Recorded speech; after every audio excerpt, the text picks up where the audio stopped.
नमस्कार, स्वागत है आपका role of education YouTube channel पर। इस चैनल पर आपके होने वाली सुपर टेट की बेहतरीन तैयारी कराई जाएगी, जो कि प्रीवियस ईयर पेपर एनालिसिस पर बेस्ड होगी। हम लोग हाई परसेंटेज सब्जेक्ट बाल मनोविज्ञान, जीवन कौशल, शिक्षण कौशल, हिंदी, गणित, सामाजिक अध्ययन, पर्यावरण, जीके एंड करंट अफेयर्स, इनको हम लोग पहले कवर करेंगे, क्योंकि इनका वेटेज पेपर में 110 नंबर का है। इससे पहले वाली वीडियो में हम लोग ने बाल मनोविज्ञान से शुरुआत कर दी थी, जिसके टॉपिक अधिगम के सिद्धांत को हम लोग ने कवर किया था। आज हम लोग बचे हुए एमसीक्यूज को कंप्लीट करेंगे। इससे पहले वाली वीडियो से हम लोग ने शुरुआत कर दी थी एमसीक्यूज, वो भी कॉन्सेप्ट के साथ। आज हम लोग उसके आगे शुरू करेंगे, जितना हम लोग ने पिछली वीडियो में कर लिया था। चलिए बिना समय देरी लगाए हम लोग सीधा आते हैं अपने एमसीक्यूज पर। और ये एमसीक्यूज बेस्ड हैं प्रीवियस ईयर पेपर एनालिसिस पर, और आज तक आए हुए किसी भी टीचिंग एग्जाम के क्वेश्चन हैं। ये super TET, C TET, UP TET, REET, MP TET, आज तक जितने भी टीचिंग एग्जाम हो चुके हैं उसमें से सारे क्वेश्चंस निकाल लिए गए हैं आप लोग के लिए। और हम लोगों ने 1 से 15 तक क्वेश्चंस कर लिए थे, और कॉन्सेप्ट भी कई सारे देख लिए थे, जैसे गैगने, थॉर्नडाइक, पावलोव, स्किनर, सीएल हल। आप लोग को कॉन्सेप्ट पूरी तरीके से बता दिया गया है। उसके बाद आपको कहीं भी कोई भी किताब उठाने की भी जरूरत नहीं है। आगे हम लोग कुछ जो थ्योरिस्ट रह गए हैं उनको भी कवर करेंगे, लेकिन सवालों के साथ, जिससे हमें आसानी होगी चीज़ों को समझने में, और ये भी देख पाएंगे हम कि पेपर में क्वेश्चंस कैसे आते हैं। चलिए बिना देरी लगाए हम लोग क्वेश्चन पे आते हैं सीधा। पहला क्वेश्चन है कि पारितोषिक तथा दंड के माध्यम से सीखना अधिगम के किस सिद्धांत से संबंधित है? यानी learning through reward and punishment is related to which theory of learning? Option है आपके social learning, operant conditioning, classical conditioning, cognitive theory. तो इसका आंसर क्या होगा? रिवॉर्ड और पनिशमेंट, इसकी बात कौन करता है? हम लोग ने देखा था वीडियो में, इसकी बात कौन करता है? स्किनर। यानी इसका जवाब क्या होगा? Operant conditioning. ठीक, ऑपरेंट कंडीशनिंग किसकी है? स्किनर की है। स्किनर के थ्योरी के और क्या नाम थे? RS theory. ये किस पे बल देते थे स्किनर साहब? ये बल देते थे अनुक्रिया पे। ठीक, और इनके सिद्धांत का क्या नाम है? आरएस थ्योरी के अलावा operant conditioning, instrumental conditioning, programmed learning. ठीक, चलिए हम लोग आगे बढ़ते हैं अगले क्वेश्चन पर।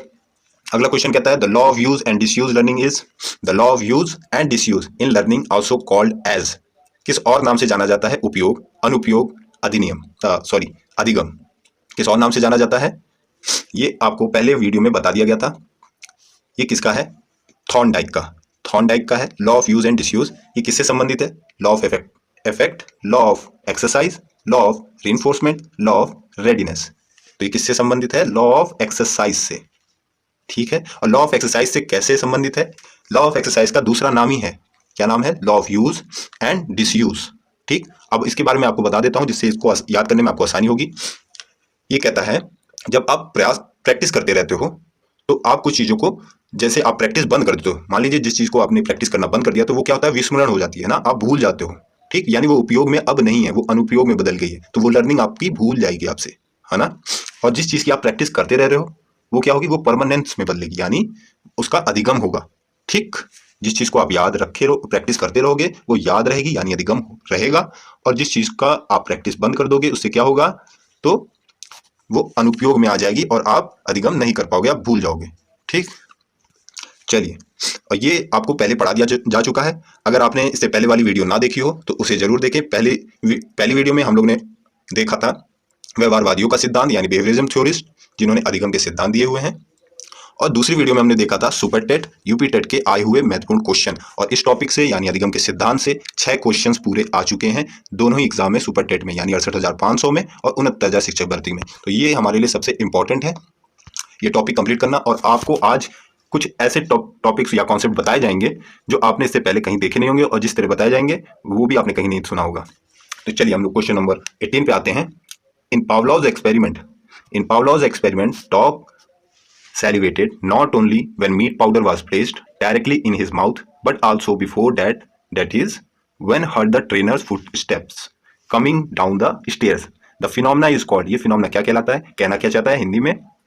पावलोव ने अपने एक्सपेरिमेंट किया था डॉग पर, तो उसमें होता क्या था कि वो उद्दीपन देते थे, यानी भोजन जब देते थे तब तो सलाइवा आता ही था डॉग के मुंह में, लेकिन उसके बाद अब धीरे धीरे क्या हुआ था, जैसे वो खाना आने वाला होता था तो ट्रेनर के उतरने की जो फुटस्टेप की आवाज थी, उसी से उसके मुंह में पानी आने लगा। तो ये कैसी कंडीशनिंग क्या हो गई थी? ये क्या हुआ है उसमें? Condition reflex. ठीक है, अनुबंधित अनुक्रिया। पावलोव की हम लोग ने व्यवहारवादियों के सिद्धांत में देखा था, लेकिन पूरा कंप्लीट नहीं देखा था। तो चलिए मैं आपको पहले वो बता देता हूं, और उसके बाद हम लोग आगे वाले क्वेश्चन करेंगे। तो अब ध्यान से देखिएगा और क्वेश्चन इसको नोट करते हुए चलिएगा अपने कॉपी में। होता ये था कि हम पहले डॉग को देते थे क्या, फूड, जो कि क्या है, एक अनकंडीशन अनकंडीशन अनकंडीशन स्टिमुलस है। ठीक, फूड कैसा है, अनकंडीशन स्टिमुलस है। स्टिमुलस मतलब उद्दीपन है। ठीक, उद्दीपन है या उद्दीपक है। ठीक, यानी खाना देख के सलाइवा में कोई ऐसी चीज नहीं है जिसका अनुबंधन हो गया, ये व्यवहारिक मतलब नेचर में ही है। ठीक, यानी एक नॉर्मल क्रिया है। और इस फूड को देख के अगर लार उसकी निकलती थी डॉग की, आप ऐसे बस एकदम समझ लीजिएगा जैसे बता रहे हैं, तो आपको ये सब चीजें याद हमेशा के लिए रहेगी और वो उस तरह आपको फिगर की तरह याद करने की कोई जरूरत नहीं है। यानी फूड अगर सिर्फ दिया जा रहा था जब उस डॉग को, आपने उसका एक्सपेरिमेंट अगर नहीं जानते हैं तो वो भी बता देता हूं कि उन्होंने एक्सपेरिमेंट किया कि एक डॉग को पहले रखा, पहले खाना दिया सिर्फ, तो देखा कि लार आई। तो वो क्या था, ये जो लार आई है ये क्या थी, अनकंडीशन रिस्पॉन्स थी। अनकंडीशन मतलब बिना किसी प्रकार की कंडीशन किए हुए रिस्पॉन्स हो रहा है उसके। ठीक, और जो कि कैसी, स्वाभाविक है। ठीक है, लार आना स्वाभाविक है। जैसे बतासा आप खाते हो तो आपके मुंह में क्या जाता है, क्या जाता है भाई, लार आ जाती है ना, पानी आ जाता है मुंह में कि अरे रे जल्दी आ जा बतासा। ठीक, यही ये जब अगर ऐसे लार आ रही हो जब खाने से डायरेक्ट, तो क्या हो रहा है कि अनकंडीशन रिस्पॉन्स हो रहा है, यानी जो क्रिया है वो स्वाभाविक है। स्वाभाविक क्रिया कहते हैं अनकंडीशन रिस्पॉन्स को, स्वाभाविक क्रिया। और जो ये फूड है सिर्फ ये क्या है, अनकंडीशन स्टिमुलस यानी स्वाभाविक उद्दीपन है। ठीक, अब इसके बाद दूसरी बात क्या थी, एक मिनट, अब दूसरी बात क्या थी कि दूसरी बात अब क्या किया उन्होंने, पावलोव साहब ने डॉग को फूड के साथ क्या क्या किया, जब वो खाना लेके आते थे, जब खाना लेके आते थे जब खाना लेके आते थे वो, जब फूड के साथ वो क्या करें, पहले आ रहे हैं वो खाना लेके, तो उससे पहले उन्होंने बजा दी क्या, बेल। क्या बजा दी, बेल, कि अब खाना आने वाला है ना। उन्होंने क्या किया, अब ये बता दिया कि खाना आने वाला है बेल से। अब ये जो बेल बजा रहे हैं ये एक प्रकार का क्या है, ये क्या है, कंडीशन स्टिमुलस है। ठीक है, कंडीशन स्टिमुलस यानी जो अस्वाभाविक उद्दीपक है। क्या है, अस्वाभाविक। अब बेल को तो आप खाएंगे नहीं, लेकिन बेल से आपको ये पता चल जा रहा है कि खाना आने वाला है ना। तो ये क्या है, अनुबंधित उद्दीपक है, अनुबंधित उद्दीपक है। ठीक, और ये जो खाना है ये क्या है, ये तो अभी भी स्वाभाविक रहेगा। क्या रहेगा, स्वाभाविक, यानी अनकंडीशनड, जिसमें कंडीशनिंग नहीं की गई है, ये तो स्वाभाविक बात है। ठीक है, खाना देख के लार आना स्वाभाविक बात है। और इस वक्त जब बेल बजाने के बाद फूड लेके आया गया है, तो जो लार निकल रही है डॉग के मुंह से वो क्या है, वो भी स्वाभाविक है। अब यहाँ पे फूड तो है ही, बेल आप बजा रहे हो चाहे नहीं बजा रहे हो, फूड तो है ही, तो वो क्या है, क्या हो जाएगी, वो स्वाभाविक यानी अनकंडीशन। याद रखिएगा, अनकंडीशन का मतलब क्या है, स्वाभाविक है। ठीक, क्या है, स्वाभाविक। कंडीशन रिस्पॉन्स है, लार निकलना क्या है, एक रिस्पॉन्स है। ठीक है, राइटिंग आपको समझ में आ रही है, चलिए कोई बात नहीं, अगर समझ नहीं आ रही है तब भी आप बस जो सुनते जाइएगा उसको अपनी कॉपी में लिखते जाइएगा। ठीक, तो ये क्या चीज है, ये हम लोग ने जान लिया। जब फूड के साथ उन्होंने क्या बजाई, बेल बजाई, तो खाना क्या था, खाना हमेशा का कैसा रहेगा, अनकंडीशन स्टिमुलस। खाने को देख कर लार आना स्वाभाविक एक क्रिया है। ठीक, खाना को देख के लार आना एक स्वाभाविक क्रिया है। और जो बेल बजाई गई है वो हमेशा कैसी रहेगी, कंडीशन, यानी फूड आपको याद रखना है, जो खाना है वो हमेशा अनकंडीशन रहेगा, अनकंडीशन रिस्पॉन्स स्टिमुलस रहेगा, अनकंडीशन स्टिमुलस रहेगा। और बेल जो है आपकी, बेल हमेशा कैसी रहेगी, बेल हमेशा कैसी रहेगी, बेल हमेशा कैसी रहेगी, कंडीशनड, है ना, अस्वाभाविक, यानी अस्वाभाविक। कंडीशन मतलब अस्वाभाविक स्टिमुलस। ठीक, और अब अगर फूड जब तक रहेगा, यानी फूड आप जब तक रखे हो तब तक जो रिस्पॉन्स होगा वो हमेशा स्वाभाविक ही रहेगी। ठीक है, तब तक अगर जब तक फूड है तब तक जो लार आ रहा है वो स्वाभाविक है। लेकिन इसी तरह धीरे धीरे वो जब खाना लेते आए तो बेल बजाते रहे और डॉग के लार आती रही। लेकिन एक समय क्या आया कि उन्होंने फूड को हटा दिया। क्या किया, फूड को हटा दिया, उन्होंने फूड को हटा दिया और सिर्फ बेल बजा दी। ठीक है, वो एक ही दिन में नहीं हुआ, थोड़ा समय लगा, लेकिन हर बार वो ऐसे ही करते थे। पहले बेल बजा देते थे, या जब वो फूड स्टेप लेता था ट्रेनर नीचे उतरते वक्त, तो उसको समझ में आने लग गया कि डॉग को कि अब आने वाला है खाना। तो खाना वो समझता था, उसको पता नहीं अभी खाना आ रहा है कि नहीं, लेकिन अब कंडीशन हो चुका है। ये बेल क्या है, ये कंडीशन। हमेशा कैसी बेल या फुल स्टेप जो था ट्रेनर का वो कैसा था, हमेशा कैसा होगा, याद रखिएगा, कंडीशन स्टिमुलस। ठीक, यानी अस्वाभाविक उद्दीपक। ठीक, तो उन्होंने फूड को हटा दिया और सिर्फ बेल बजाई, तो देखा कि डॉग के मुंह से लार तब भी आ रही थी। ठीक, सिर्फ बेल बजने से लार टपक गई और वो लार कैसा रिस्पॉन्स है, वो भी कंडीशनड हो गया है। अब लार तब भी निकल रही है जब फूड नहीं है। यही वो बताना चाहते थे कि आप धीरे धीरे जो आदतें बना रहे हो, एक बार बस उनका नाम लेने से ही आपको ऐसा होता है, बतासे आप कोई खाने जा नहीं रहा है, अभी आपके आस पास भी नहीं है, और आप क्या करते हो, आपके मुंह में पानी आ गया, कहते हो ना, अरे भाई मुंह में पानी आ गया। ठीक, तो वो क्या है, वो कंडीशनड रिफ्लेक्स है, अनुबंधित अनुक्रिया है। यही सवाल आपसे पूछा था पावलोव के एक्सपेरिमेंट, जो डॉग स्लाइवेट होता था, निकलता था, वो सिर्फ ट्रेनर के फुट स्टेप से ही आने लगा। ठीक है, तो ये कैसा था, हमेशा याद रखिए, यहाँ पे फुट स्टेप है, ये रीड का क्वेश्चन है। ठीक है, कहीं बेल हो सकता है आपके यहाँ जगह लिखा हो कि हाँ बेल की आवाज सुनते ही इसके मुंह से लार आता था, तो वो क्या था, याद रखिएगा वो क्या था, वो क्या था, लार आने के पूछ रहा है यहाँ पे, क्या पूछ रहा है, उस सलाइवा को पूछ रहा है, वो लार में जो पानी आ रहा है माउथ में उसके, वो क्या है, वो क्या है, अनुबंधित अनुक्रिया है। ठीक, यानी कंडीशनड हो चुकी है उसकी, जो अब वो रिस्पॉन्स जो कर रहा है, रिफ्लेक्स। ठीक, कंडीशनड रिफ्लेक्स। लेकिन अगर यहाँ पूछ लेता कि ये फुट स्टेप क्या है, ठीक है, जो ट्रेनर की आवाज जो है ये क्या चीज है, तो ये क्या है, कंडीशन स्टिमुलस है। क्या है, कंडीशन स्टिमुलस। बस सुनते जाइए और उसको कॉपी में नोट करते जाइए, जैसे जैसे कह रहा हूँ वैसे वैसे नोट करते जाइए। ठीक, जो ट्रेनर की फुट स्टेप था वो क्या था, हमेशा, या ट्रेनर का स्टेप, फुट स्टेप लिखा हो, यानी पैरों की आवाज लिखी हो, या बेल लिखी हो, तो वो हमेशा कैसा रहेगा, स्टिमुलस, कंडीशन स्टिमुलस। ठीक, और जो ये अगर फूड वहां पे नहीं है, यहाँ पे कहीं फूड नहीं लिखा है कि बिना फूड के, ठीक, फूड हटा दिया जाए और तब फूड स्टेप के या बेल से जो लार आना है वो क्या होगा, हमेशा क्या होगा, अनुबंधित अनुक्रिया होगी। ठीक, अब आते हैं हम लोग आगे क्वेश्चन पे। हम लोग इसी तरह पढ़ेंगे, एमसीक्यूज करेंगे, सारे प्रीवियस ईयर क्वेश्चंस जो भी टीचिंग एग्जाम में आज तक आए हुए हैं, और उसके साथ ही साथ कॉन्सेप्ट करते हुए चलेंगे। ठीक है, आपको दोबारा कहीं भी देखने की कोई जरूरत नहीं है इस टॉपिक को। चलिए अब आएंगे हम लोग क्वेश्चन नंबर 19 पे।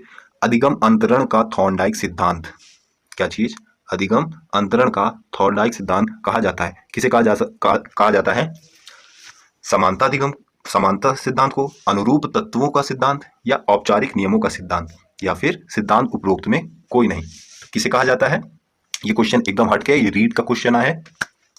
अधिगम अंतरण, अधिगम अंतरण को इंग्लिश में कहते हैं हम लोग आइडेंटिकल एलिमेंट। ठीक, आइडेंटिकल एलिमेंट, आइडेंटिकल एलिमेंट, ये बात आपको याद रखनी है। अधिगम अंतरण कहीं लिखा हो, कहीं भी लिखा हो, तो आपको याद रखना है अधिगम अंतरण का मतलब क्या है, आइडेंटिकल एलिमेंट, आइडेंटिकल एलिमेंट। ठीक, और थॉर्नडाइक का इसमें नाम कैसे आया, आपने उनके गॉड नियम पढ़े थे। ठीक है, उनके गॉड नियम पढ़े थे, जिसमें आपने देखा था एक आइडेंटिकल, बिल्कुल याद आया होगा आपको, उनका नियम था अनुरूप तत्वों का सिद्धांत। कहीं याद आया आपको, आपने अगर पहली वीडियो देखी होगी तो आपको बिल्कुल याद आ गया होगा कि ये क्या है, आइडेंटिकल एलिमेंट यानी अनुरूप तत्वों का सिद्धांत, उसी को कह रहा है ये अधिगम अंतरण। जो थॉर्नडाइक का सिद्धांत है, जो कि गॉड नियम है एक, वो क्या है, अनुरूप तत्वों का सिद्धांत है। ये रहा आंसर आपका, ऑप्शन नंबर बी, अनुरूप तत्वों का सिद्धांत, आइडेंटिकल एलिमेंट्स यानी अनुरूप तत्वों का सिद्धांत। पहली वीडियो में इसके बारे में सब कुछ बता दिया जा चुका है, आप लोग वो वीडियो जरूर देखें। अगर वो वीडियो देखनी तो आपको सजेशन बॉक्स में नजर आ जाएगी, या फिर वीडियो के अंत में नजर आ जाएगी। चलिए हम लोग अब आगे बढ़ेंगे। क्वेश्चन नंबर 20 क्या कहता है, संकेत अधिगम के अंतर्गत, संकेत अधिगम के अंतर्गत सीखा जाता है, क्या सीखा जाता है, पारंपरिक अनुकूलन, मनोविज्ञान, वातावरण, मनोदही। आप सबसे पहले ये बताएं संकेत अधिगम क्या होता है, क्या आपने ये नाम कहीं देखा है, संकेत अधिगम। अगर आपने इससे पहली वाली वीडियो देखी है, इससे पहली वाली वीडियो अगर आपने देखी है तो आपको पता होगा संकेत अधिगम क्या है, और ये किससे संबंधित है, तो गैगने के हायरार्की, याद आया, गैगनेज हायरार्की, याद आया। वही हम लोग ने सबसे पहला क्वेश्चन उसी से शुरू किया था, सुपरटेट से। तो सुपरटेट में गैगनेज की थ्योरी से क्वेश्चन आ चुका है, ये आगे के भी बहुत इंपॉर्टेंट और लगभग सभी टीचिंग एग्जाम में पूछा जाता है। तो अगर आप गैगनेज हायरार्की नहीं जानते हैं, हायरार्की ऑफ लर्निंग, तो उस वीडियो को जरूर देखें। संकेत अधिगम के अंतर्गत सीखा जाता है क्या, हम लोग ने जाना था पावलोव की कंडीशन पावलोव की जो क्लासिकल कंडीशन थ्योरी थी उस पर आधारित थी, है ना, संकेत अधिगम, यानी जो सबसे लोएस्ट ऑर्डर होता है गैगनेज की हायरार्की में, लोएस्ट ऑर्डर कौन सा होता है गैगने की, संकेत अधिगम, है ना, सिग्नल लर्निंग जिसे कहते हैं हम लोग, क्या कहते हैं, सिग्नल लर्निंग। हम लोग ने उसमें एग्जांपल देखा था कि बच्चे को आप हाथ क्रॉस करके बताते हो तो वो समझता है कि नहीं कहा जा रहा है ना, ये काम नहीं करना है। ठीक, ये वही है संकेत अधिगम, और वो किस पे आधारित था, गैगने ने किसके थ्योरी से लिया था, पावलोव के। ठीक, पारंपरिक अनुकूलन, संकेत अधिगम के अंतर्गत क्या आता है, पारंपरिक अनुकूलन आता है। अब 21 नंबर का क्वेश्चन, निम्न में से कौन सा उदाहरण अधिगम को प्रदर्शित करता है, निम्न में से कौन सा उदाहरण अधिगम को प्रदर्शित करता है, हाथ जोड़कर अध्यापक का अभिवादन करना, स्वादिष्ट भोजन देखकर मुंह में लार आना, चढ़ना, भागना एवं फेंकना 3 से 5 वर्ष की अवस्था में, या इनमें से सभी। तो इस क्वेश्चन का जवाब क्या होगा? इस क्वेश्चन, ये रीड के क्वेश्चन हैं। हाथ जोड़कर अध्यापक का अभिवादन करना क्या है? एक अधिगम है। और आप कहेंगे सर ऐसा कैसे? तो स्वादिष्ट भोजन को देखकर मुंह में आना क्या कोई अधिगम है? नहीं, ये तो स्वाभाविक क्रिया है। इससे अधिगम नहीं हो रहा है ना? ये तो स्वाभाविक क्रिया है, ये तो होगा ही। खाने को देख के आपके मुंह में ला रहा है ना, एक स्वाभाविक क्रिया हो रही है, ठीक है, इससे अधिगम नहीं हो रहा। अच्छा, पावलोव में आपने कब देखा था कि उसमें अधिगम हो गया था? बेल सुन के या फिर फूड स्टेप पे, जब फूड था ही नहीं। ठीक, यानी अगर फूड होता तो इसीलिए मैंने कहा कि अगर फूड होता तो वो स्वाभाविक क्रिया ही रहती, अधिगम नहीं होती। ठीक, तो उसको हटाने के बाद ही उसको अधिगम हुआ है ना, कि वो समझ गया कि बेल का मतलब या फूड स्टेप का मतलब है खाना। ठीक, ये है अधिगम, कि वो समझ गया कि ये होगा। ठीक, ये है अधिगम, ना कि ये कि भोजन को देख के मुंह माना। एक स्वाभाविक क्रिया है, इसलिए ये हमारा ऑप्शन बी तो कट गया। चढ़ना, भागना एवं फेंकना 3 से 5 वर्ष की अवस्था में, तो ये क्या, ये तो सिर्फ विकास को बता रहा है। क्या बता रहा है? विकास। ठीक, डेवलपमेंट। 3 से 5 साल का बच्चा दौड़ना, खेलना, कूदना शुरू कर देता है। ठीक, और डी ऑप्शन था जब 2 नहीं है तो इनमें से ये वाला भी नहीं होगा, इनमें से सभी। तो कौन सा उत्तर है? हाथ जोड़कर अध्यापक का अभिवादन करना। हमें सिखाया जाता है ना कि जब बड़े हों या अध्यापक हों, उनको हाथ जोड़ के हम लोग अभिवादन करते हैं। ठीक, या फिर स्कूल में आप कहते हो ना गुड मॉर्निंग सर, तो इसीलिए। ठीक है, वो क्या है? अधिगम है, आपको सिखाया गया। अब आते हैं क्वेश्चन नंबर 22। राजू खरगोश से डरता था। शुरू में खरगोश को राजू से काफी दूर रखा गया। आने वाले दिनों में हर रोज खरगोश और राजू के बीच दूरी कम कर दी गई। अंत में राजू की गोद में खरगोश को रखा गया और राजू खरगोश से खेलने खेलने लगा। यह उदाहरण है। ठीक, तो राजू जो है खरगोश से डरता था। ठीक, और पहले क्या किया गया कि खरगोश को और राजू के बीच में दूरी रखी गई, जैसे उन्हें किनारे किनारे बैठा दिया गया एक रूम में। एक तरफ है राजू और एक तरफ है खरगोश। ठीक, फिर क्या किया गया? धीरे धीरे एक एक दिन में जैसे कमी, उन दोनों के बीच जो डिस्टेंस थी वो कम करते चले गए। फिर एक दिन ऐसा भी आ गया जब राजू क्या क्या हुआ, राजू उससे खेलने लगा। ठीक, तो ये हुआ क्या है? क्या प्रयत्न एवं त्रुटि का सिद्धांत हुआ है? क्या शास्त्रीय अनुबंधन का सिद्धांत के कारण हुआ है? क्या क्रिया प्रसूत अनुबंधन के साथ हुआ, सिद्धांत से हुआ है? या इनमें से सभी के कारण हुआ है? ऐसा कैसे, क्यों हुआ? तो हाँ, इसका उत्तर यही है, शास्त्रीय अनुबंधन के सिद्धांत से। जब धीरे धीरे आपने उसकी आदत ही डला दी उन्हें, राजू को, तो क्या हुआ? अनुबंधन हो गया। ठीक, शास्त्रीय अनुबंधन इसी पे डिपेंड, इसी पे बात करता है, यानी आदत पड़ जाती है। हम लोग ने पिछले वीडियो में एक क्वेश्चन देखा था कि आदतों का निर्माण होता है, तो आदतों का निर्माण कैसे होता है? अनुबंधन द्वारा। लेकिन आपसे ये सवाल पूछ लिया जाए, आदतों को हटाया या मिटाया जा सकता है किसके द्वारा? तो वो भी जवाब होगा अनुबंधन द्वारा। ठीक, चलिए अब हम लोग आगे बढ़ेंगे। Question number 23। 5 वर्ष का राजू खिड़की के बाहर तूफान को देखता है। बिजली चमकती है और कड़कने की आवाज आती है। राजू शोर सुनकर उछलता है। बार बार यह घटना होती है, यानी जब जब बिजली कड़कती है और वो डर जाता है। फिर कुछ देर शांति के पश्चात बिजली कड़कती है और राजू बिजली के गर्जना सुनकर उछलता है। राजू का उछलना सीखने के किस सिद्धांत का उदाहरण है? ये क्वेश्चन भी रीड का ही है। ये किस वजह से हो रहा है कि उस बिजली की कड़कड़ाहट से वो बार बार उछलने लग रहा है? किस वजह से हो रहा है? शास्त्रीय अनुबंधन के सिद्धांत की वजह से हो रहा है। ठीक, तो इसमें तो कोई दिक्कत नहीं होगी। अब आते हैं हम लोग क्वेश्चन नंबर 24 पर। किसी उद्दीपन के निरंतर दिए जाने से व्यवहार में होने वाला अस्थायी परिवर्तन कहलाता है। अगर आप कोई उद्दीपन निरंतर दिए जा रहे हो तो व्यवहार में जो अस्थायी परिवर्तन होगा उसे क्या कहा जाएगा? उद्दीपन के निरंतर दिए जाने से व्यवहार में होने वाला अस्थायी परिवर्तन कहलाता है। क्या हो ये कहना चाहता है? मान लीजिए आपको हर बार ऐसा 5-5 रुपए दिया जाए, जैसे कि मान लीजिए आप कोई काम करते हो, है ना, आपसे किसी टीचर ने कहा है कि आपको हर रोज लिख के लाना है एक पेज, है ना, अपने चैप्टर में से एक पेज लिख के लाना है। आप रोज लिख के जाते हो और आपको 5 रुपए थमा दिए जाते हैं, है ना। आप बड़े खुश हो गए, एक दिन तो खुश हुए, फिर दूसरे दिन भी खुश हुए, तीसरे दिन भी, धीरे धीरे धीरे धीरे आपको इसका क्या हो जाएगी? आदत हो जाएगी। और फिर क्या आ जाएगी? ये समान रहेगी, समान सी बात है। जैसे कि हम लोग कहते हैं ना, घर की मुर्गी दाल बराबर वाली बात आ जाएगी आपकी। तो ये जो है किस वजह, क्या क्या हुआ है? अभ्यस्तता, जिसे कहते हैं हैबिचुअल हो गए हो आप। इस इंग्लिश में क्या कहते हैं? हैबिचुएशन। ठीक, आप उसके आदी हो चुके हो अब। तो अब आपके लिए वो कोई खास बात नहीं है। 5 रुपए तो चलो मिलता है, ये रहने दो उसको, है ना। समझ गए? ऐसी बात निरस्ता आ जाती है, एक तरीके से समझ सकते हैं आप। वही चीज रोज रोज, मान लीजिए आपको खाने कुछ बहुत बढ़िया पसंद है, अब मैं रोज रोज रोज रोज खिलाऊं, 1 दिन 2 दिन 10 दिन 15 दिन 3-4 महीने रोज खिलाऊंगा, तो क्या होगा? क्या उसकी वैसी बात रहेगी जैसे आपने पहले दिन खाई थी? चलिए हम लोग क्वेश्चन नंबर 25 आगे बढ़ेंगे। सीखने का वह सिद्धांत जो पूर्ण रूप से और केवल अवलोकन व्यवहार पे आधारित है। सीखने का वह सिद्धांत जो पूर्ण रूप से और केवल अवलोकन व्यवहार पर आधारित है। सीखने के किस सिद्धांत से संबंधित है? क्या कहता है कि जो अवलोकन, कहीं आपको याद आ रहा है? आपने पिछली 2 वीडियो देखी होंगी तो आपको कहीं भी कोई समस्या आएगी नहीं। केवल अवलोकन व्यवहार पर आधारित कौन बात करते हैं? बिहेवियरिज्म। ठीक, व्यवहारवादी। ठीक है, कौन करते हैं? व्यवहारवादी करते हैं। चलिए क्वेश्चन नंबर 26। शिक्षार्थी फैशन शो को देखकर मॉडल का अनुसरण करने की कोशिश करते हैं। इस प्रकार के अनुकरण को क्या कहा जाता है? क्या कहता है? शिक्षार्थी फैशन शो को देखकर जो मॉडल है उनका अनुसरण करते हैं। आपको तो यहीं से जवाब पता चल गया होगा। अनुसरण करने की कोशिश करते हैं, इस प्रकार के अनुकरण को क्या कहा जाता है? जी हाँ, बिल्कुल सही, एल्बर्ट बंडूरा का सामाजिक अधिगम। ये किस कारण हो रहा है सामाजिक अधिगम? उन्होंने बताया मॉडलिंग प्रतिमान बच्चे या फिर लोग क्या करते हैं, कोई अपने आइडियल को अनुसरण करते हैं और वैसे अधिगम कर लेते हैं, है ना। यही है उनका सामाजिक अधिगम का सिद्धांत। ऑब्जर्वेशनल भी उन्हें कहते हैं, ऑब्जर्वेशनल लर्निंग या सोशल लर्निंग। क्वेश्चन नंबर 27, प्रतिक्रिया का विलोप होना निम्नलिखित में से किसके बाद अधिक कठिन है? क्या कहता है?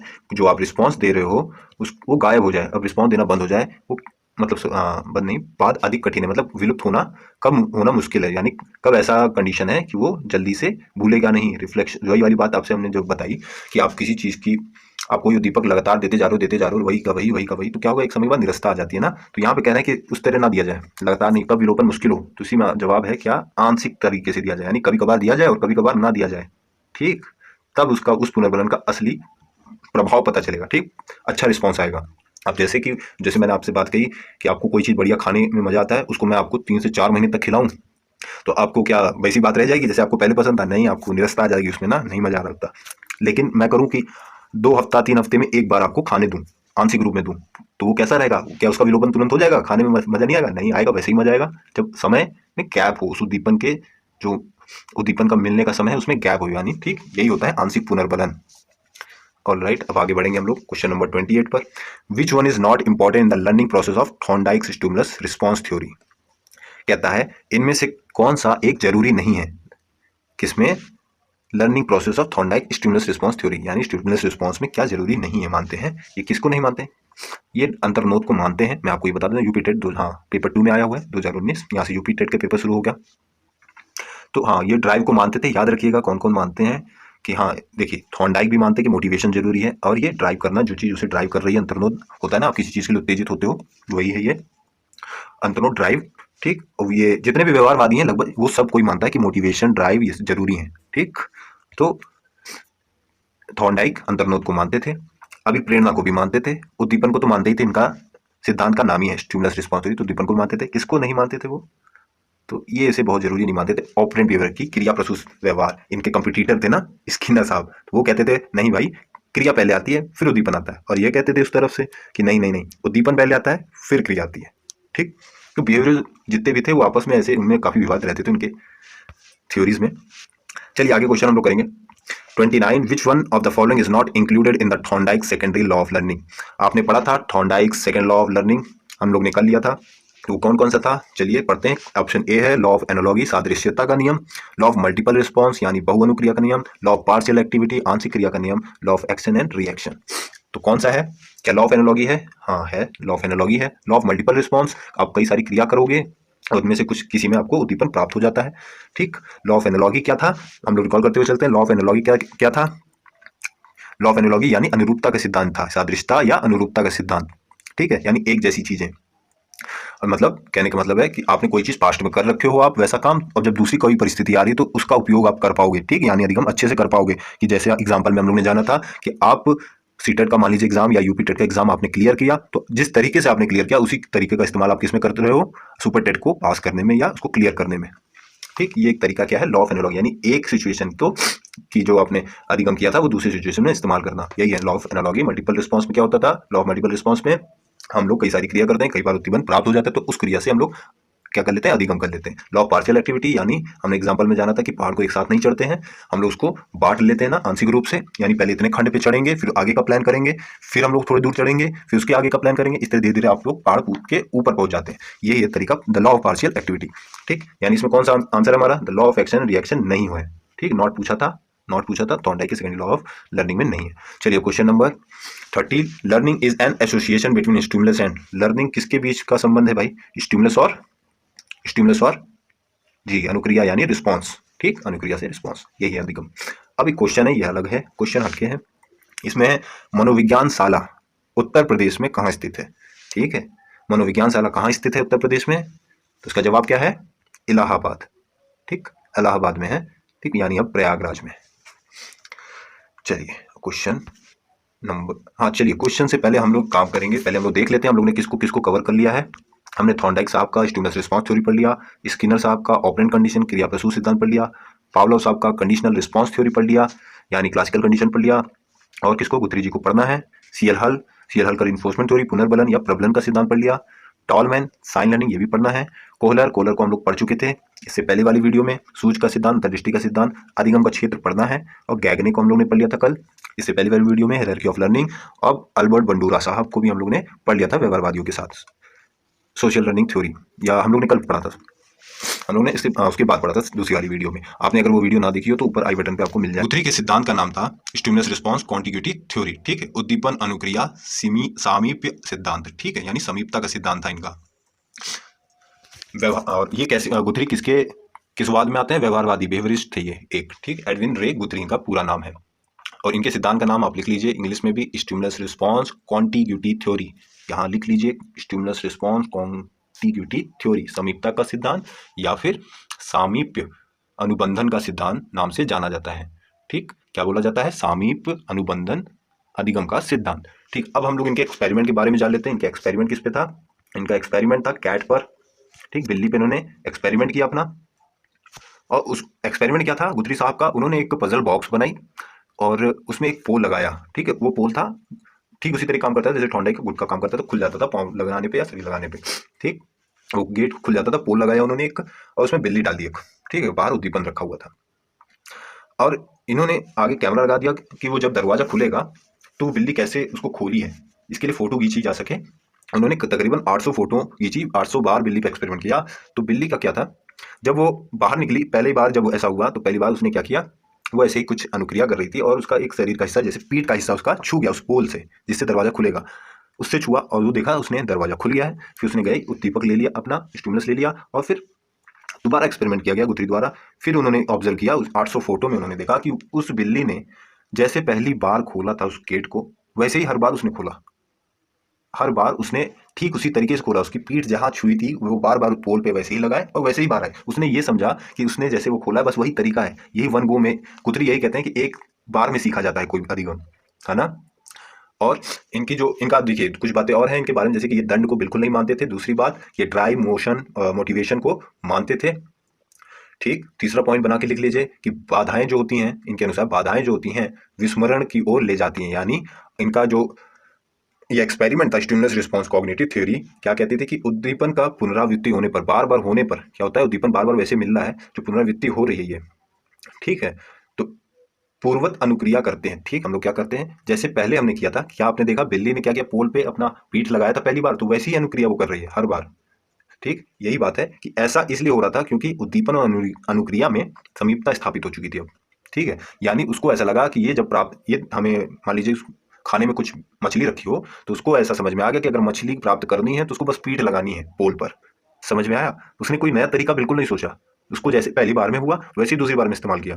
जैसे कि आपने मान लीजिए सीटेट और यूपीटेट क्लियर कर लिया है, तभी आप सुपर टेट की तैयारी कर रहे हैं, तो आपने जैसे यूपीटेट और सीटेट को क्लियर किया उसी तरीके से आप क्या करेंगे, जिस तरह की स्ट्रेटेजी आपने उस समय अपनाई थी वही नई परिस्थिति में भी अपनाओगे, है ना। यही इनकी पूरा एक्सपेरिमेंट था, ठीक। यही है समीपता का अनुबंधन सिद्धांत। समीपता आपकी किससे हो जाती है, तो स्टिमुलस से हो जाती है, ठीक। स्टिमुलस से समीपता हो जाती है कि वैसे ही हमें प्राप्ति होगी, स्टिमुलस और रिस्पॉन्स में समीपता जब होगी तभी ऐसा होगा, ठीक है।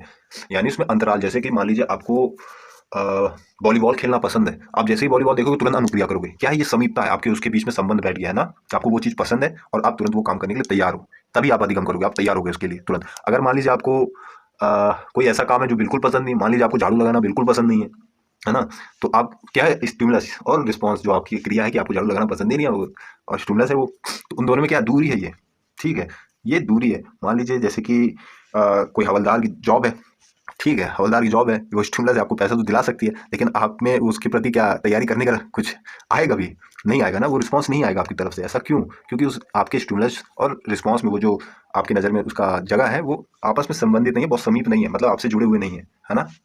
इसी वजह से होता है क्या, सब इसी चीज़ को इन्होंने एक्सप्लेन किया समीपता अनुबंधन सिद्धांत में गुथरी ने, ठीक। ये सारी बातें हैं, हर एक बात को एकदम आराम से धीरे धीरे लिखिएगा, इसको प्लेबैक बार बार करके देख लीजिएगा और लिख लीजिएगा।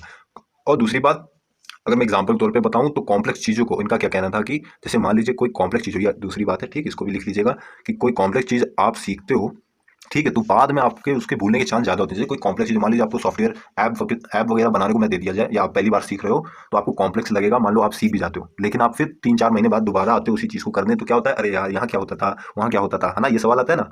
यही चीज़ है, ठीक। क्या होता है, आप भूल जाते हो, नो इंटरफेरेंस नो फॉरगेटिंग, ठीक है। अगर, यानी उनका कहने का मतलब है, अगर बाधाएं होंगी यानी कॉम्प्लेक्स होगा काम, तो आप भूलने के चांस रहेंगे और भूलोगे भी, ठीक। या अगर सिंपल से कोई चीज़ हो तो उसको आसानी से अधिगम किया जा सकता है, उसको बनाया जा सकता है, उसमें समीपता रहेगी, ठीक। जैसे कि आपसे आपके मोबाइल में अगर मैं कह दूं कि कैमरा खोलिए, तो सच से आप खोल लेंगे तुरंत, है ना, सिंपल है काम, तो वो काम आप सीख लियो, अब आपके पास वो परमानेंटली है, आप भूलोगे नहीं उसे। ये सारी बातें इन्होंने अपने ही एक्सपेरिमेंट इस समीपता के अनुबंधन या इंस्ट्रूमेंट रिस्पॉन्स कॉग्निटिव में बताई रखी है, ठीक है। और वही मैं आपके मोबाइल में ऐसे कह दूं, चलिए एक एप्लीकेशन बना के दिखाइए, तो आप बना पाओगे? आप बना तो लोगे, मैं वैसा नहीं कह रहा कि नहीं बना पाओगे, बना लोगे, लेकिन मान लीजिए बनाने सीखने के बाद, उसके बाद आप 1 साल के बाद दोबारा आओ उसी वही काम करने, तो क्या होगा, वो जो इनके बीच की दूरी है अब बढ़ गई है, स्टिमुलस जो था आपका बनाने का और उस पर रिस्पॉन्स में विस्मरण आ गया है ना, दूरी हो गई अब। तो यही बात उन्होंने कही कि ये मुश्किल हो जाएगा काम आपके लिए, अधिगम मुश्किल हो जाएगा, ऐसा बताना चाहते थे। चलिए ये हो गए गुथरी, आपको लिखना है, मैं इसकी लिख के नहीं बना पाया हूँ, आप बस सुनते जाइए और वैसा लिखते जाइए, और कहीं दिक्कत आए तो कमेंट बॉक्स में बता दीजिएगा, मैं अलग से बना दूंगा, कोई परेशानी की बात नहीं। आपको अगर समस्या हो तुरंत बता दीजिएगा कमेंट बॉक्स में। चलिए हम लोग सीएल हल को पढ़ चुके थे, इनका रिइंफोर्समेंट थ्योरी। अब आते हैं हम लोग किस पे, टॉलमैन पे। टॉलमैन के एक्सपेरिमेंट से हम लोग शुरू करेंगे। इनके पहले तो जान लें क्या नाम है, साइन लर्निंग यानी चिन्ह अधिगम सिद्धांत, ठीक है। इनका एक्सपेरिमेंट पहले हम लोग बात करते हैं। इनका एक्सपेरिमेंट क्या था कि इन्होंने एक पजल जैसा बनाया और उसमें चूहा रख दिया, ठीक, चूहे, और एक तरफ खाना था और एक तरफ चूहा, दूसरी तरफ चूहा। तो अब इन्होंने क्या किया, पहले चूहा धीरे काम किया, उसके बाद उसने प्राप्त कर लिया रास्ता पाके, उसने फूल ले लिया। अब ऐसे ही लगातार वो देते रहे कई दिनों तक, तो वो जरूरत, आप ध्यान से सुनिएगा, वो जरूरत, ठीक है, वो खाने की जरूरत उसे पता नहीं चलती थी, आराम से जाता था, धीरे धीरे, अरे वहाँ खाना रखा होगा, आराम से मैं उठा लूंगा, धीरे धीरे उसको आदत यही बन गई कि वो खाना उठा लेगा, ठीक। फिर क्या किया गया, कुछ दिनों के बाद वहां से 10 दिन 20 दिन के लिए खाना, 10 दिन के लिए खाना हटा लिया गया, ठीक, नहीं दिया गया खाना। तो अब जब भी वो रैट आए, आराम से टहलते टहलते सोचेगा कि खाना वहीं पे है, तो दिखता नहीं है। जब 10 दिन ऐसे बीत जाते हैं और फिर खाना रखा जाता है, उसको महक आती है, खाना आ गया है, तब वो वही काम, जो काम इतने आराम से मान लीजिए 5 मिनट में करता था कि हाँ खाना तुम्हारा रखा होगा, आराम से चलते हैं, टहलते टहलते आप लोग भी होते हैं ना, अरे क्या दिक्कत, वहीं होगा, है ना, तो आप आराम से जाते हो। और कोई चीज़ जब आपकी नीड बन जाए, आवश्यकता बन जाए, मैं इस पे जान उसकी जोर दे रहा हूँ क्योंकि आवश्यकता की बात इन्होंने कही, जब तक कोई आवश्यकता एकदम तीव्र नहीं होगी तब तक वो अधिगम बेहतर नहीं होगा। तब उन्होंने एक्सपेरिमेंट में देखा कि 10 दिन भूखा रखने के बाद रैट क्या किया, वो जो रास्ते में जहाँ आराम से जाता था उसको जल्दी से उसने क्लियर किया, उस पजल से निकला और फूड को प्राप्त कर लिया, ठीक है। ये उनका एक्सपेरिमेंट था और इससे इन्होंने कंक्लूजन क्या निकाला कि कोई भी इंसान, क्या चीज़, इसको पॉइंट 1 बना के लिखिएगा कि कोई भी इंसान कैसे काम करता है, गोल ओरिएंटेड या डायरेक्टेड काम करता है, ठीक। उसके सामने अगर कोई गोल होगा तब अधिगम करेगा। जैसे मान लीजिए आपको याद होगा पिछले 2 साल पहले, मतलब 1 और साल पहले, पिछले साल जैसे अब बंद था, सब कुछ बंद था ना, मतलब लॉकडाउन लगा हुआ था, तब आपको सुपर टेट की तैयारी करने की इच्छा होती थी, हाँ नहीं, आप एकदम बैठे रहते थे आराम से ना। तो यही बात है, वो नीड आप समझ गए कि अरे अब ये नहीं आएगा, तो वो वैसी आवश्यकता नहीं पैदा हो रही है पढ़ने की, तब आपने उस तरह का अधिगम नहीं किया। लेकिन अब आपको समझ में आ गया कि आने वाला है, तो अब हमें आपको, आप पढ़ना चाहोगे, ठीक, यानी अब आपकी आवश्यकता और बढ़ गई है, तब आप उसकी तरफ अच्छे तरीके से अधिगम कर रहे हैं, है ना। यही है, यानी 2 बातें इस पे याद रखनी कि लर्निंग, इन्होंने कहा कि पर्पस बेस्ड होती है, यानी कोई पर्पस होगा लर्निंग का, तब अधिगम ही होगा, नहीं तो आप बस खाना पूर्ति कर लो, कहते हैं ना, टीचर क्लास में बैठे, कोई बोरिंग आपको लगते हो टीचर, तो आप क्लास में बैठे हो तो अरे ठीक है हाँ, तो उसमें क्या अधिगम होता है, आपने कुछ सुना ही नहीं, आपको पता ही नहीं चला, है ना। तो यही बात है कि आपका कोई गोल नहीं है उसको सीखने का, तो आप अधिगम नहीं कर पा रहे, यही कुल मिला के वो कहना चाहते थे। और तीसरी बात एक नोट करके लिखिएगा, कॉग्निटिव मैप। कहीं भी किसी क्वेश्चन में आ जाए कॉग्निटिव मैप किसका है, क्योंकि इनसे और कहीं भी वैसे क्वेश्चन नहीं आया है, लेकिन मैं फिर भी बता दे रहा हूँ, बाई चांस सुपर टेट में पूछ लिया जाए तो मैं कुछ भी नहीं छोड़ने वाला हूँ, और सारी इंपॉर्टेंट बात, कोई भी बात इसमें से हल्के में लेने वाली नहीं है, और सारी बातें अगर आपने सुन ली तो इस टॉपिक में कुछ देखने लायक भी नहीं बचेगा। कॉग्निटिव मैप किसकी बात इन्होंने की, टॉलमैन में कॉग्निटिव मैप की बात करते हैं, ठीक। क्या कहते हैं कि हमारे दिमाग में एक मैप बन जाता है, जैसे रैट का बन गया था ना, जब आवश्यकता एकदम तीव्र हुई 10 दिन भूखा रहने के बाद कि अब तो खाना चाहिए, तब उसके दिमाग में बन गया कि अच्छा वो जाता कैसे था, अब उसकी तरफ चलेंगे, उसी वो पजल थी, ठीक, वो पजल थी जिसमें एक तरफ फूड था और एक तरफ चूहा। तो ये थी उनकी पूरी कहानी। और चौथी एक पॉइंट लिख लीजिएगा, लैटेंट लर्निंग, ठीक है, लैटेंट, LATENT, लैटेंट लर्निंग, ठीक, लर्निंग, है ना। ये तीन से चार बात है, बस इतना आप याद रखोगे, इसमें से आपको कुछ नहीं आने वाला बाहर, सब कुछ तो बता दिया, अब क्या बाहर आएगा, है ना। आप तो यही कहोगे सब तो हो गया, अब क्या बचा, हो गया। तो आपको अगर एक बार में ठीक से ना समझ में आओ तो दोबारा सुनिएगा, आपको पूरी बातें सही से समझ में आएगी। इन्हीं की इनके सिद्धांत का नाम क्या है, ये सबसे इंपॉर्टेंट है। पहली बात कि इनके सिद्धांत का नाम क्या है, तो चिन्ह अधिगम, साइन अधिगम। और इसमें क्या क्या बात याद रखनी है कि कोई भी इंसान, इन्होंने कहा कोई भी इंसान गोल डायरेक्टेड बिहेवियर यानी काम करता है, ठीक है। ये भी एक बिहेवियरिस्ट थे, ठीक है, व्यवहारवादी थे। कोई भी आदमी गोल डायरेक्टेड काम करता है, यानी जब पर्पस होगा तब काम करेगा। दूसरी बात, कॉग्निटिव मैप बनता है, पुराने परिस्थितियों में जैसे उसने काम किया उसको और बेहतर करता है कॉग्निटिव मैप के थ्रू, ठीक है। और अच्छा अधिगम करता है किसके थ्रू, कॉग्निटिव मैप के थ्रू, और लैटेंट लर्निंग करता है, ठीक। ये हो गई कंप्लीट इनकी बात। सीखना एक संज्ञानात्मक प्रक्रिया मानते हैं ये व्यवहारवादी हैं, लेकिन ये क्या मानते हैं कि अधिगम कैसी चीज है, एक संज्ञानात्मक, ये भी लिख लीजिएगा कि एक संज्ञानात्मक क्रिया है, संज्ञानात्मक प्रक्रिया मानते हैं उसे, ठीक। संज्ञानात्मक प्रक्रिया मानते कौन, टॉलमैन। और अब बढ़ते हैं हम लोग कौन आगे, कोहलर तो हो चुके हैं हमारे, इनसाइड थ्योरी हम लोग पढ़ लिए थे, गैगने भी हम लोग ने पढ़ लिया था इससे पहली बार भी, अल्बर्ट बंडूरा। अब आए हैं Kurt Lewin, field theory of learning. Field theory of learning क्या है, अधिगम का क्षेत्र सिद्धांत। तो इसमें क्या बताया गया, ये एक पहले तो साइकोलॉजिकल एस्पेक्ट से उन्होंने बताया, कोई एक्सपेरिमेंट करके नहीं बताया, कुर्लेविन। और कुर्लेविन ने क्या था, इन्होंने बताया जो भी चीज़ें हमारे आसपास है सभी चीज़ें हमें क्या करती हैं, प्रभावित करती हैं। इंपॉर्टेंट है ये आपके लिए, पेपर के अनुसार नहीं लेकिन जीवन में आपको ये चीज़ें ऑब्जर्व करने में मदद मिलेगी। अधिगम का क्षेत्र सिद्धांत यानी फील्ड थ्योरी, ठीक है। फील्ड थ्योरी का कहने का मतलब इनका, कुर्लेविन साहब का, कि आपके आसपास जो भी कुछ है सब कुछ प्रभावित कर रहा है आपके अधिगम को सीखने में, ठीक है। जैसे कि आज आपने सोचा था आज ये पढ़ेंगे, तो पता चला कि आज जाना है हमें शादी में, है ना। आज आपको ये करना, ये चीज़ सीखनी थी, तो पता चला कि अरे भाई अभी सामान लाने जाना है, ठीक है। मतलब कहने का अर्थ है आपके एनवायरनमेंट आपको प्रभावित करता है आपके अधिगम को। इन्होंने ये बताया कुर्लेविन ने, यही है क्षेत्र सिद्धांत इनका। इनका मानना था कि physical aspect, social aspect, mental, emotional, सारी चीज़ें जो हैं, ये सारे फैक्टर्स जो हैं इक्वली इंपॉर्टेंट हैं, ठीक है। हर एक चीज़ आपको प्रभावित कर रही है यहाँ पे, ठीक। हर एक चीज़ आपको प्रभावित कर रही है। थोड़ा पानी पी लूँ। और इनका एक, चलिए ये लिख लीजिएगा, ये लिख लीजिएगा, इनका एक फॉर्मूला है, आपने बीएड में या डीएलएड में पढ़ा होगा। आपने पढ़ा होगा क्या, बी इक्वल्स टू एफ और पीई। ये किसका है, कुर्लेविन का। ये और एक और बात, कुर्लेविन गेस्टाल्टवादी थे। कौन थे, गेस्टाल्टवादी विचारधारा से अपने आप को जोड़ते थे, ठीक। यानी समग्र रूप से चीज़ों को देखना, यही है गेस्टाल्ट, और ये गेस्टाल्टवादी थे। और इनकी थ्योरी साइकोलॉजिकली आधारित है, साइकोलॉजिकली रूप से आधारित है, ना कि कोई एक्सपेरिमेंटल है, ठीक। B equals to F PE, यानी यहाँ पे बी जो है ये बिहेवियर को बताता है, ये जो बी है ये बिहेवियर को बताता है, यानी वो बिहेवियर में आपके आएगा जो कि एफ फॉर फंक्शन, जो आप कार्य करते हो, ये एक तरीके से रिस्पॉन्स समझ सकते हो आप।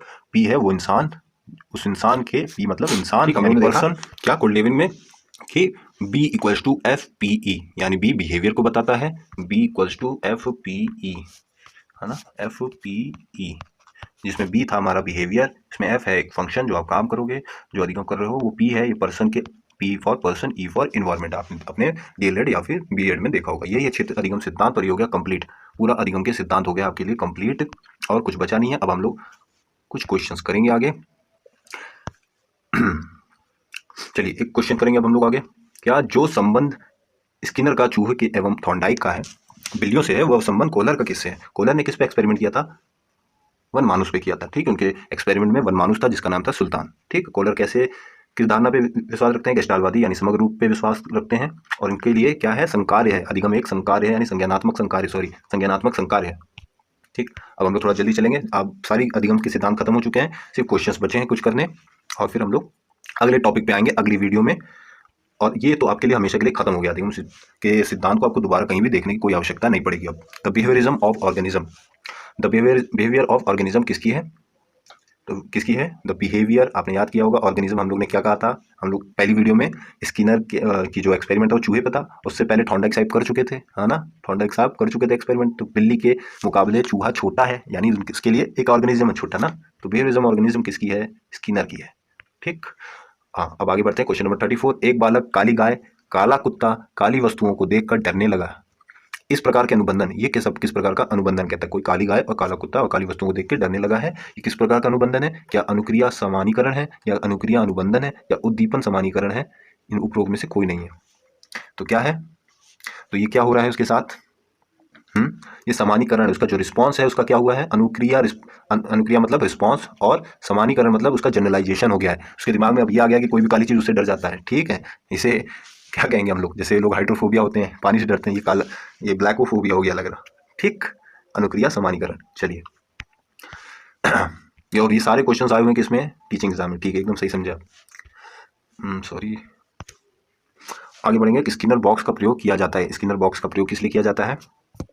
स्किनर बॉक्स का प्रयोग किया जाता है किसके लिए? चालक अधिगम के लिए, शाब्दिक अधिगम के लिए, प्रसूत अनुबंधन के लिए, आकस्मिक अधिगम के लिए। तो आपको एक बार को सुनने को लगेगा अरे ये कौन सा क्वेश्चन आ गया, स्किनर बॉक्स तो सर ने पढ़ाया भी नहीं है, स्किनर बॉक्स का प्रयोग क्या है। लेकिन एक शब्द आपने कहीं ना कहीं देखा है, क्रिया प्रसूत का सिद्धांत। आपको पेपर में ऐसे ही दिमाग चलाना है, कुछ क्वेश्चंस एकदम अलग तरीके से आएंगे लेकिन उनका जवाब भी वहीं पे होगा। और आप जानते होंगे कि पेपर में ऐसे पढ़ते रहोगे, आप कहोगे अच्छा ये स्किनर से संबंधित तो है, प्रसूत और अनुबंधन भी, क्रिया प्रसूत का दिया है उन्होंने। तो ऐसे ही आपको सोचना है, कभी कभी रीजनिंग या कॉमन सेंस करके इस्तेमाल करना पड़ता है। ठीक। Albert Bandura is associated with, ये सारे क्वेश्चन टीचिंग एग्जाम के ही हैं। Albert Bandura is associated with सामाजिक अधिगम, व्यवहारवादी का अधिगम, संज्ञानात्मक अधिगम या मनोलैंगिक विकास। एल्बर्ट बंडूरा किससे संबंधित हैं? तो हाँ, सामाजिक अधिगम, सोशल लर्निंग से। चलिए क्वेश्चन नंबर 37, व्यक्तित्व का सामाजिक अधिगम किसने दिया है? व्यक्तित्व का सामाजिक अधिगम किसने दिया है? यानी पर्सनालिटी का व्यक्तित्व किसमें आता है? सामाजिक अधिगम। तो आप बस इतना समझ लो, आपको कुछ पढ़ना नहीं है। देखिए एक शब्द डाल दिया है व्यक्तित्व। अब आप सोचने लोगे कि व्यक्तित्व हम लोग ने तो अधिगम पढ़ा था, लेकिन ये क्या है? व्यक्तित्व का अधिगम है ना, व्यक्तित्व का सामाजिक अधिगम। लेकिन आपके क्वेश्चंस में ऐसे ही रहेगा, ऐसे ही क्वेश्चंस आते हैं, वहाँ कंफ्यूज करने के लिए डाले जाते हैं जानबूझ के। आपसे सीधा सीधा कभी कभी नहीं पूछता है, ऐसे ही पूछ लेता है। तो आपको थोड़ा सा दिमाग चलाना है, कौन सा एक ऐसा पॉइंट है जो आपको पता है, उसी पे आंसर देना है। सामाजिक अधिगम मतलब बंडूरा और वॉल्टर। ठीक है, आगे बढ़ते हैं हम लोग। क्वेश्चन नंबर 38, किस व्यवहारवादी का मानना है कि अन्य व्यवहारों की भांति भाषा भी क्रिया प्रसूत अनुबंधन द्वारा सीखी जाती है? अभी कुछ क्वेश्चंस और रह गए हैं, वो हम लोग अगली वीडियो में करेंगे। ठीक है, 38 और 39 40 तक हम लोग क्वेश्चन कर लेते हैं। उसके बाद हम लोग अगली वीडियो में इसको कंप्लीट कर देंगे, पूरी तरीके से खत्म कर देंगे और कुछ बचना नहीं है। फिर उसके बाद हम लोग अगले टॉपिक पे आएंगे। तो उसके लिए जुड़े रहने के लिए, अगले वीडियो को देखने के लिए आपको चैनल को सब्सक्राइब करना पड़ेगा और एक लाइक कर दीजिए, जिससे मैं इससे अच्छी वीडियो और बना सकूं। लेकिन इस बात का आश्वासन देता हूं कि मैं 110 नंबर का आपका पूरा कंप्लीट कराऊंगा, और जिसमें से आपको कम से कम की बात कर रहा हूं कि 95 आपके आएंगे ही आएंगे, सिर्फ वीडियो देख के। आपको कोई किताब भी उठाने की जरूरत नहीं पड़ेगी।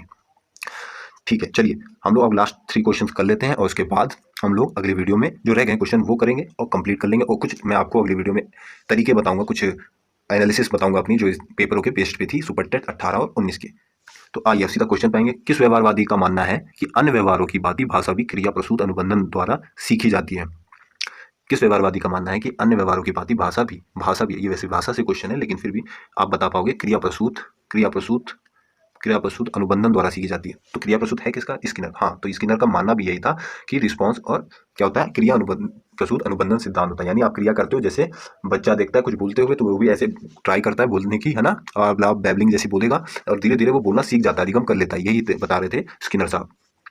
अब 39 बंडूरा का कहते हैं कि बच्चे प्रतिक्रियाएं प्रमाणीकरण द्वारा सीखते हैं। प्रमाणीकरण द्वारा सीखते हैं मतलब, प्रमाणीकरण याद आया, जो उनके समक्ष है, यानी मॉडलिंग के द्वारा सीखते हैं। तो क्या है, अभ्यास द्वारा सीखते हैं कि अंतर्दृष्टि द्वारा सीखते हैं, निरीक्षण द्वारा सीखते हैं या पुरस्कार द्वारा नहीं, अंतर्दृष्टि द्वारा नहीं, समग्रवाद में नहीं, यानी अभ्यास द्वारा भी नहीं, और निरीक्षण ऑब्जर्वेशन द्वारा सीखते हैं। ठीक, सामाजिक अधिगम का दूसरा नाम है ऑब्जर्वेशनल और प्रमाणीकरण यानी मॉडलिंग। ठीक है, लास्ट क्वेश्चन आज का करेंगे। आपको अगर आपने वीडियो ना देखी हो तो आपको इससे पहली वाली वीडियो यहाँ आई बटन पे मिल जाएगी और इस चैनल को सब्सक्राइब कर लीजिएगा कि अगली वीडियो की नोटिफिकेशन आपको मिल जाए। अब लास्ट क्वेश्चन कंप्लीट करते हैं। गेट्स के अनुसार अनुभव द्वारा व्यवहार में परिवर्तन ही डैश है। क्या है? गेट्स के अनुसार अनुभव द्वारा व्यवहार परिवर्तन। हम लोग ने यही सेम इसी तरह का क्वेश्चन जो डिफिनेशन पे आधारित था, हम लोग ने इससे पहली वाली वीडियो में किया था, तो उसका जवाब क्या था? अधिगम यानी सीखना करते हैं। ठीक, परिवर्तन है। चलिए आज के लिए इतना काफ़ी है और आपका इस वीडियो में जुड़े रहने का